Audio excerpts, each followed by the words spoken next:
અહિંસાના પૂજારીઓ માટે જ. મરેલાને કે જીવતાને ક્યારેય તરછોડ ના મારશો. દાદા ભગવાન. જ્ઞાની પુરુષ કહે છે કે અહંકારીનો મોક્ષ નથી, નિરઅહંકારી ભાવવાળાનો મોક્ષ થાય છે. દાદાશ્રી સમજાવે છે, લોકો જે માને છે એવું ભગવાને નથી કહ્યું. ભગવાન તો બહુ ડાયા પુરુષ.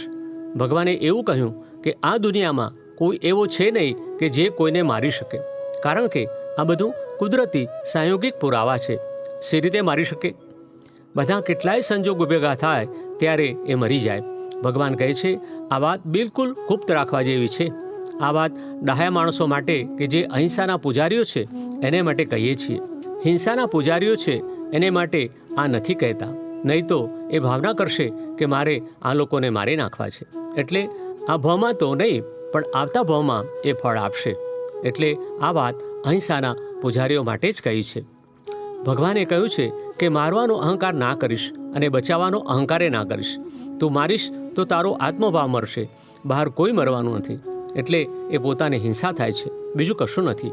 આત્મા કંઈ એમ મરતો નથી, પણ આ તો પોતે પોતાની હિંસા કરી રહ્યો છે. તું બચાવીશ તેનો ખોટો અહંકાર કરી રહ્યો છે, તે તું આત્મભાવની હિંસા જ કરી રહ્યો છે. આ બંને ખોટું કરી રહ્યા છે, બાકી કોઈ કોઈને મારી શકે જ નહીં. જો ભગવાને ચોખ્ખું કહ્યું હોત કે કોઈ કોઈને મારી શકે જ નહીં તો લોક અહંકાર કરે કે મેં માર્યો. આ બધું કોઈનામાં તાકાત નથી. વગર કામના વિકલ્પો કરીને ભટક ભટક કરે છે.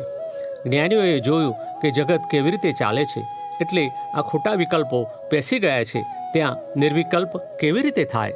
એટલે આ બધા જીવો છે ને તે કોઈને મારી શકે જ નહીં. મારી શકવાની કોઈનામાં શક્તિ જ નથી. છતાંય ભગવાન બોલ્યા કે હિંસા છોડી ને અહિંસામાં આવો. એ શું કહે છે કે મારવાનો અહંકાર છોડો, બીજું કશું છોડવાનું નથી. મારવાનો અહંકાર છોડવાનો છે. તમારાથી મારું મરાતું નથી તો પછી અહંકાર શું કરવા કરો છો વગર કામના? ભયંકર જોખમ વહોરશો. એ જીવને એના નિમિત્તથી મરવા દો ને. એ મરવાનું જ છે, પણ તમે શું કામ અહંકાર કરો છો? એટલે અહંકાર બંધ કરાવવા માટે ભગવાને અહિંસાની પ્રેરણા આપી. મારવાનો જે અહંકાર છે એ છોડાવવા માટે આ બધી વાત કરી. દાદા કહે છે કે આ જ્ઞાન સાધારણ માણસને પચે એવું નથી, એટલે ખુલ્લું કર્યું નથી. બધાને એમ જ કહ્યું છે કે તમે બચાવો નહીં તો આ મરી જશે.